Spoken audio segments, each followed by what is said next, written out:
नमस्कार, आपका स्वागत है हमारी खास पेशकश लीगल हेल्पलाइन में। मैं हूं माधवी पांडे आपके साथ। इसमें हमारे कानूनी विशेषज्ञ रोज़मर्रा की ज़िंदगी से जुड़ी समस्याओं से आपको अवगत कराते हैं और इस पर जुड़े हुए कानूनी मसलों पर आपकी शंकाओं का समाधान भी करते हैं। आपको फ़ोन करके आप हमें किसी भी प्रकार की कानूनी राय ले सकते हैं। आज हम आपको चैरिटेबल एंडाउमेंट ट्रस्ट या धर्मार्थ संपत्ति कानून के बारे में जानकारी देंगे। हमारे आज के कानूनी विशेषज्ञ हैं ऋषिपाल सिंह जी। बहुत बहुत स्वागत है सर आपका। अगर आप भी इस मसले से जुड़ा किसी भी सवाल पर जवाब चाहते हैं तो आप भी फ़ोन करके हमें राय ले सकते हैं। हमारा फ़ोन नंबर है 0120-612-7967, 0120-612-7967। फ़ोन नंबर्स आपके स्क्रीन पर फ्लैश कर रहे हैं। दूसरा नंबर भी आप यूज़ कर सकते हैं 0120-612-7968। आप इन नंबर्स पे कॉल करके किसी भी तरह की सलाह ले सकते हैं, कानूनी सहायता ले सकते हैं।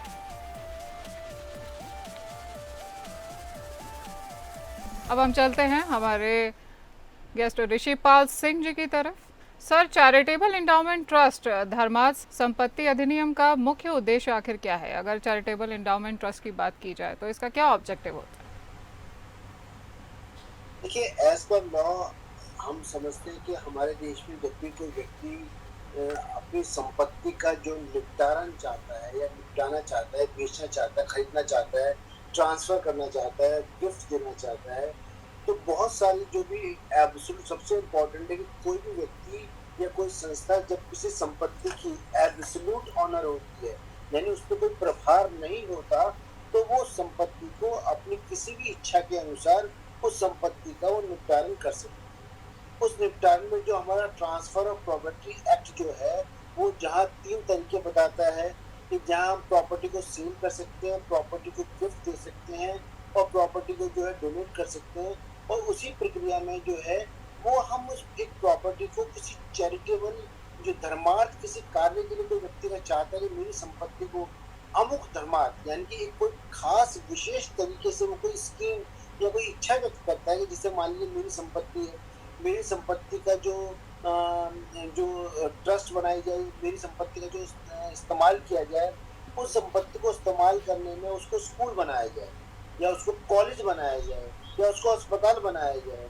या उसको कोई और खास चीज बनाई जाए। तो ऐसी स्थिति में जब भी कोई व्यक्ति अपनी संपत्ति को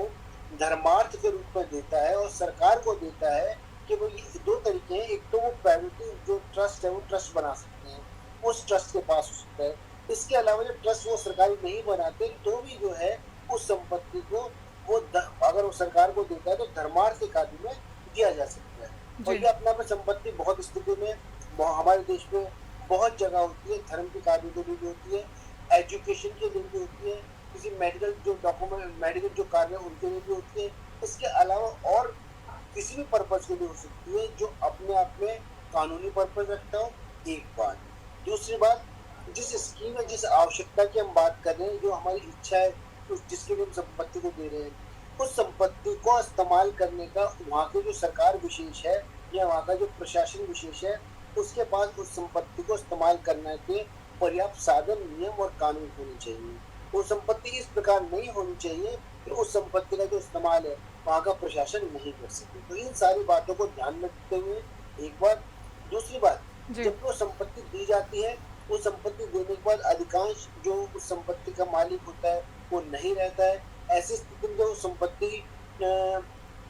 जब धर्मार्थ कार्य में होती है तो बहुत संभव है कि उनके जो उस व्यक्ति के जो लीगल हायर है वो क्लेम कर सकते हैं। इसके अलावा कई बार ऐसा हो सकता है कि जिस अमुक कार्य के लिए वो संपत्ति दान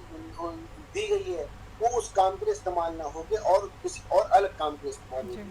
तो इन सारी बातों को ध्यान में रखते हुए कि जो धर्मार्थ की संपत्तियां हैं उनका निपटारण कैसे होगा, उनका रखरखाव कैसे किया जाएगा, उनका रजिस्ट्रेशन कैसे होगा, उनकी लिस्ट कैसे बनेगी, इन सारे कार्यों को ध्यान में रखते हुए इस कानून को जो है केंद्र सरकार द्वारा इसको लाया गया। इसके अलावा ये जो कानून है वो केंद्र सरकार और राज्य सरकार दोनों ही इस कानून का इस्तेमाल कर सकते हैं और दोनों संपत्ति को जो चैरिटेबल संपत्ति है वो केंद्र सरकार के पास भी आ सकती है और राज्य सरकार के पास भी वो संपत्ति आ सकती है। जी सर, हम अगर बात कर रहे थे धर्मार्थ संपत्तियों की, तो इसमें आखिर किस किस तरह की धर्मार्थ संपत्तियां आती हैं, और इस अधिनियम के तहत इन संपत्तियों के बनाने या रजिस्ट्रेशन के लिए क्या कोई प्रक्रिया भी है? अगर है तो किस प्रकार की प्रक्रिया है? देखिए, जैसे आपने सुना होगा, बहुत बार ऐसा है कि कोई बहुत बड़ी संपत्ति है, जो किसी अब से पहले कोई किंग थे, राजा थे, उन्होंने अपने पूरे-पूरे महल को एजुकेशन के लिए, कॉलेज के लिए जो है, उसको धर्मार्थ में दान कर दिया। जी। या मान लीजिए किसी और जो कोर्ट है, कोर्ट के लिए दान, किराए पे नहीं, दान कर दिया, धर्मार्थ के लिए दे दिया, या हॉस्पिटल के लिए दे दिया, या किसी अमुक कार्य के लिए दे दिया। तो जो संपत्तियां होती हैं, उन संपत्तियां जब आती हैं, तो एक तो ये होता है कि प्रशासन, अधिकांश क्या होता है, प्रशासन जिस समय हमारा देश आजाद हुआ था, उसके बाद की स्थिति में कई बार जो प्रशासन के ऊपर आर्थिक दबाव रहता है, जो उनके पास क्या है, कार्य करने की बिल्डिंग्स नहीं होती। तो ऐसी स्थिति में पहले भी इस बात को सरकार कोशिश करती थी कि जो कि धनाढ्य व्यक्ति हैं, उनके पास जो संपत्ति हो, अपनी संपत्ति को धर्म के कार्यों में जो दान दे दें। तो ऐसी संपत्तियों का जो इस्तेमाल है, उनका रजिस्ट्रेशन होता है। जो एसडीएम कंसर्न जो होता है, वो ऐसी संपत्तियों की लिस्ट रखता है, जिससे कि ऐसा ना हो, क्योंकि जो धर्मार्थ की संपत्ति है, और मान लीजिए धर्मार्थ की संपत्ति एक बैरन प्लॉट दिया गया है, खाली प्लॉट दिया गया है। अब खाली प्लॉट तो दे दिया गया, उसके ऊपर कोई उसका लीगल हायर है नहीं, सरकार की जो उसको कंट्रोल करने की अपनी लिमिटेशंस है। तो ऐसी स्थिति में सरकार क्या करती है, उसका रजिस्ट्रेशन जो है वो इसी एक्ट के अंदर करती है, जिससे कि अगर कोई और व्यक्ति उसके ऊपर कोई दावा करने की कोशिश करता है, तो जो धर्मार्थ की जो स्कीम होती है या उससे संबंधित जो डॉक्यूमेंट होता है, उस डॉक्यूमेंट के द्वारा और एक लिस्ट बनाई जाती है। उस लिस्ट के अंदर वो सारी सारी संपत्तियां जो होती है, जिन्हें की उसमें शामिल होती है। अगर किसी भी तरह का कोई व्यक्ति विवाद करता है, तो कानूनी रूप से सहायता ले सकता है, और अगर नहीं करता तो उस लिस्ट के द्वारा जो संपत्ति है, उसका निपटारण किया जाता है। ना केवल निपटारण होता है, बल्कि पूरी तरीके से उसका मैनेजमेंट, प्रबंधन, सभी काम किए जाते हैं। जी सर, और अगर धर्मार्थ ट्रस्टों की बात की जाए, तो धर्मार्थ ट्रस्टों के प्रशासन और प्रबंधन के लिए आखिर किस प्रकार की, किस तरह की आवश्यकताएं होती हैं, जिन जिन देखिए, जो जैसे कि? मैंने आपको जी। बताया कि धर्मार्थ जो ट्रस्ट होती हैं, उनका जो प्रशासन होता है, जब प्राइवेट जो ट्रस्ट होते हैं, अधिकांश जो ट्रस्टी होते हैं, जिसको ट्रस्ट बनाते हैं, वो या तो प्राइवेट रूप में क्या करते हैं कि एक जो जो धर्मार्थ के प्रशासन की जो प्रक्रिया है, वो पूरी प्रक्रिया को अपने धर्मार्थ की जो उनकी डीड बनती है, उसके अंदर शामिल करते हैं कि कितने ट्रस्टी होंगे, उन ट्रस्टीज की पावर क्या होगी, उन ट्रस्टीज के कार्य क्या होंगे, वो एक ट्रस्टी कितने दिन तक उस ट्रस्ट पे रह सकता है, अधिकतम सीमा क्या हो सकती है, क्या ऐसी स्थितियां हैं जिसके अंदर एक व्यक्ति जो ट्रस्टी है, उसको डिस्क्वालीफाई किया जा सकता है। और अगर कोई व्यक्ति उस ट्रस्ट की जो उनकी जो ट्रस्टी की जो इच्छाएं, उस इच्छाओं के विरुद्ध संपत्ति का वो कर रहा है, इस्तेमाल कर रहा है, तो उसको उससे हटाया जा सकता है। तो ये सारी की सारी ये होती है कि प्राइवेट जो ट्रस्ट जब बनती है, उसमें कंडीशंस होती है। एक बार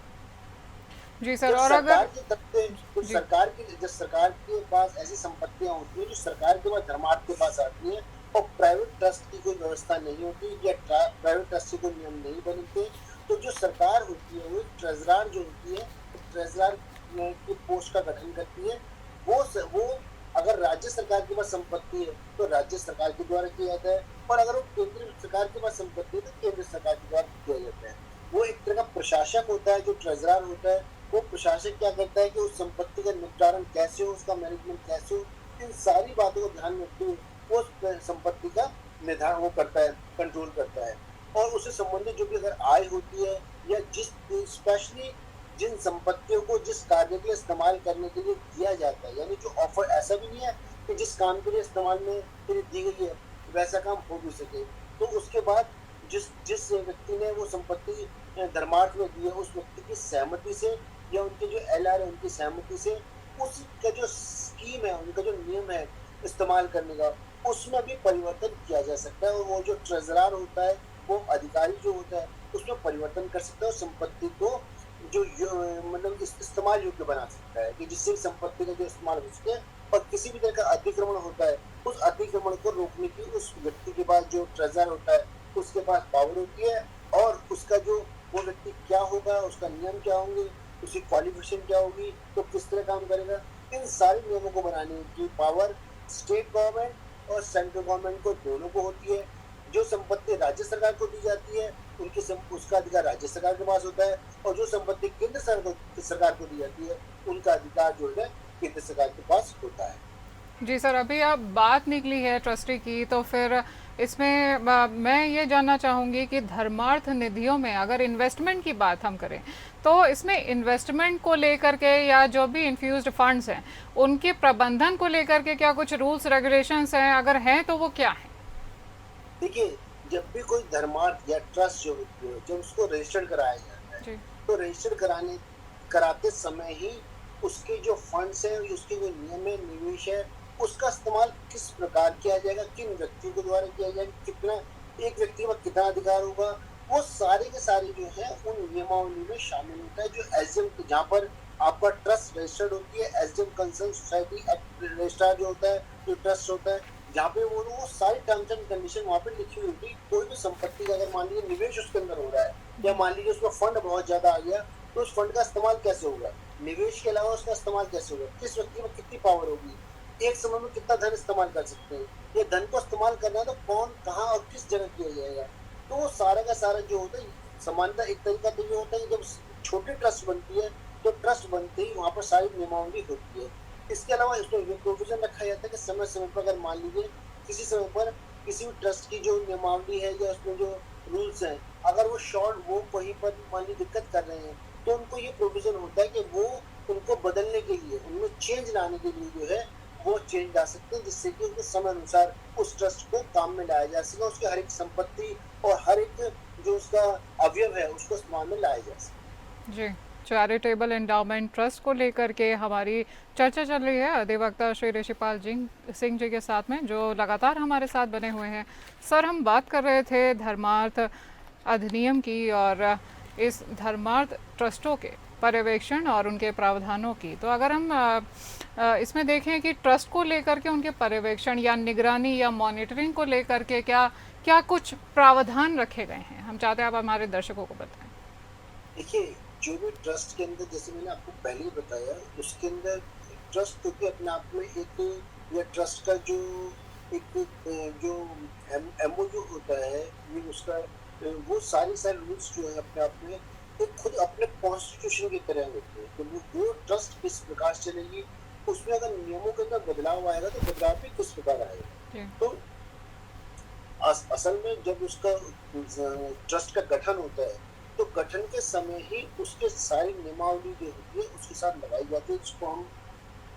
जो कॉन्स्टिट्यूशन बोलते हैं, कि उसका अपना कॉन्स्टिट्यूशन है। तो वो सारी नियमावली होती है कि किस किस तरीके से सब चीज की जा सकती है और किस तरह बदलाव लाया जा सकता है, बदलाव किस हद तक लाया जा सकता है, क्या संपत्ति जो उसकी संपत्ति है, अब मान लीजिए ऐसा बदलाव करने की कोशिश करते हैं कि कुछ संपत्ति उसकी है, उस संपत्ति का विघटन करना है, उसको बेचना है या उसको ट्रांसफर करना है, तो ये सारे के सारे नियम जो होते हैं, ये सारे नियम सामान्य तौर पे उसके कॉन्स्टिट्यूशन में। कई बार यह होता है कि कोई जो ट्रस्टी होते हैं उनके बीच में किसी बात को लेकर विवाद हो जाता है, या किसी क्लॉज को लेकर विवाद हो जाता है कि इस तरह संपत्ति का इस्तेमाल नहीं कर सकते, या उसका जो यूज हो रहा है वो गलत तरीके से यूज हो रहा है। तो ऐसी स्थिति में उनको ये भी अधिकार है कि वो सिविल कोर्ट के अंदर जा सकते हैं, सिविल कोर्ट के अंदर जाके वो इस पॉइंट को उठा सकते हैं, और सिविल कोर्ट उस ट्रस्ट की जो नियम है उनको निर्धारित कर सकता है और उनको इस तरह से करने का आदेश भी दे सकता है।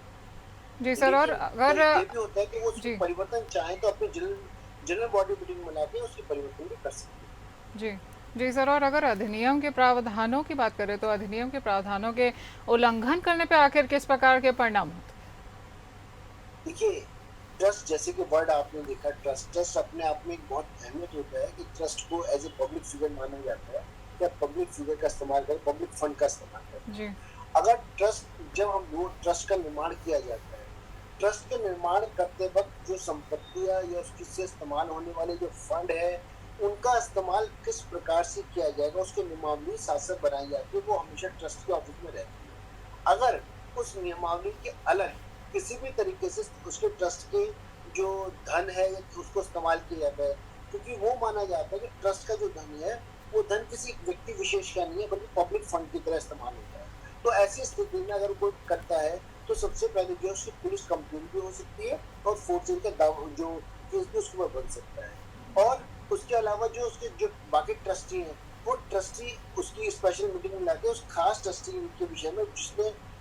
जो नियमों को नहीं माना है या धन का दुरुपयोग किया है, वो उसको एक खास मोशन पास करके वो उसको ट्रस्टीशिप से हटा दे सकते हैं। एक समय बाद अगर उनको लगता है कि हाँ, इस तरह से जो बाकी ट्रस्टियों को लगता है कि जो कोई खास ट्रस्टी 1, 2, 3, 4 जितने भी लोग हैं, वो ट्रस्ट जिस पर्पज के लिए गठित की गई थी, उस पर्पज के लिए उसके हिसाब से काम को नहीं कर रही थी, या जो नियम बनाए गए थे, जैसे मान लीजिए उसको फंड को इकट्ठा करने के, उन बनाए गए नियमों के हिसाब से जो पालन नहीं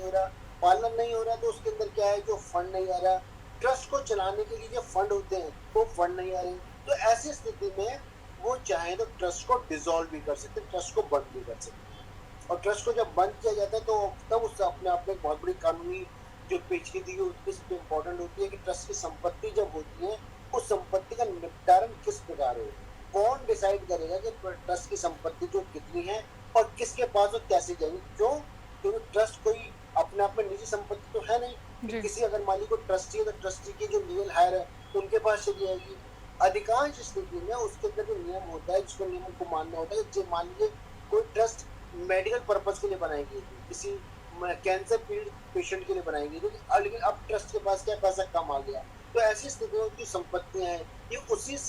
जो सामान्य उसी से संबंधित जो मामले होते हैं और ट्रस्ट होते हैं उनको वो ट्रांसफर की जा सकती है। इवन जो ट्रस्टी हैं वो भी वहाँ पर ट्रांसफर हो सकते हैं। इसके अलावा जो अगर मान लो आपको लगता है कि उसकी जो जो जो प्रोविजंस है, जो ट्रस्ट की जो संपत्ति है, उनका जो निपटारण किस प्रकार नहीं हो रहा, जिस प्रकार के ट्रस्ट का जो लॉ था उसके प्रकार उसके जिसे होना चाहिए था, तो ऐसी स्थिति में आप उसके रिवोकेशन के लिए कोर्ट के अंदर जा सकते हैं, कोर्ट से अप्रूव करा सकते हैं कि इस संपत्ति की जो ट्रस्ट है या उसकी संपत्ति है तो उसके नियमों किस प्रकार माना जाए। और कई बार ये भी होता है कि ट्रस्ट जो बनती है, वैसे ट्रस्ट होती है एक चिरकाल के लिए होती है और लंबे समय के लिए होती है। कई बार ट्रस्ट किसी खास काम के लिए बनती है कि भाई मान लीजिए कोई इवेंट हो रहा है, उस केवल इवेंट को करने के लिए, कोई मान लीजिए बीमारी है, उस केवल बीमारी को खत्म करने के लिए, कोई और काम है, जैसे मान लीजिए युद्ध हो रहा है, जैसे मान लीजिए अभी उससे पहले युद्ध हुआ था, तो केवल उस युद्ध में सहायता प्रदान करने के लिए ट्रस्ट बनाई गई। तो कई बार क्या होता है जब वो पर्पज खत्म हो जाता है, तो पर्पज खत्म होने के बाद भी ट्रस्ट की जो संपत्तियां हैं, अब ये आता है कि चलो पर्पज तो हमने कर लिया, उससे हमने धन इकट्ठा कर लिया, धन इकट्ठा करने के बाद हमने और वो पर्पज खत्म हो गया, युद्ध खत्म हो गया, तो अब क्या किया जाए, या मान लीजिए ब्लड कैंप इकट्ठा किया, ब्लड इकट्ठा कर लिया, अब क्या किया जाए। तो ऐसी स्थिति में या तो उसमें अपने ऑलरेडी नियम होने चाहिए कि इस प्रकार संपत्ति का निपटान होगा, अगर नहीं होगा तो कंसर्न डिस्ट्रिक्ट कोर्ट के अंदर पिटीशन फाइल कर सकते हैं और वो एज पर लॉ और एज पर रूल जो है वो उसको ट्रस्टियों को आदेश दे सकते हैं कि आप इस संपत्ति का निपटान किस प्रकार करें। जी सर, और चलते चलते एक क्विक क्वेश्चन लेंगे आपसे कि धर्मार्थ ट्रस्टों के लिए अगर संबंधी यानी टैक्स से रिलेटेड बात की जाए तो इन्वेस्टर्स को आखिर किस तरह का लाभ होता है इन ट्रस्ट में इन्वेस्ट करने से? सबसे इम्पोर्टेंट यही बात है कि हमारे जो टैक्स सिस्टम के अंदर जो लोग ट्रस्ट के अंदर जो लोग पैसा लगाते हैं, इन्वेस्टमेंट करते हैं, वो बहुत बड़ी संख्या में जो टैक्स होता है, टैक्स से राहत मिलती है, क्योंकि ट्रस्ट की जो आमदनी है, ट्रस्ट से जो आमदनी हो रही है, वो आमदनी तो बाई चांस होती है, मतलब ट्रस्ट का जो उद्देश्य है वो आमदनी नहीं होता। ट्रस्ट का उद्देश्य तो ये होता है केवल उसके संसाधन का इस्तेमाल किया जाए और उनके संसाधन का इस्तेमाल करके इतना धन आ जाए जिससे कि संसाधन को दोबारा से इस्तेमाल हो सके। इसलिए बड़े पैमाने पे सेक्शन 80 के अंदर कई सारे प्रोविजंस हैं और बहुत सारे प्रोविजंस हैं, उन प्रोविजन के चलते बड़ी मात्रा में जो है टैक्स के अंदर इसको रिवॉर्ड और छूट दी जाए। जी सर, हमसे जुड़ने के लिए और हमारे दर्शकों से तमाम जानकारी शेयर करने के लिए आपका बहुत बहुत धन्यवाद। हमारे साथ जुड़े हुए थे अधिवक्ता ऋषिपाल सिंह जी, जो कि लीगल एक्सपर्ट थे हमारे इस शो में, और हमारी चर्चा चल रही थी आज चैरिटेबल एंडाउमेंट ट्रस्ट यानी धर्मार्थ संपत्ति कानून के बारे में। आप भी अगर चाहें तो हमारे इस शो से जुड़ सकते हैं हमारी फ़ोन लाइन्स के द्वारा और किसी भी प्रकार की सलाह आप हमसे ले सकते हैं। फिर मिलेंगे और तब तक के लिए नमस्कार।